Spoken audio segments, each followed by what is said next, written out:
بسم الله الرحمن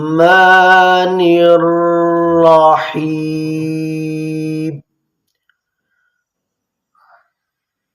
تبت يدا أبي لهب وتب ما أغنى عنه ماله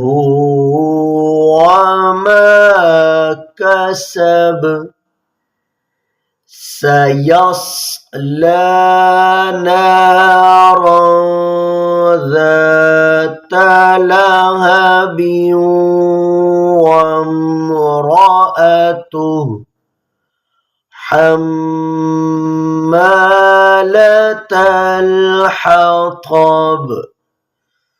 في جيدها حبل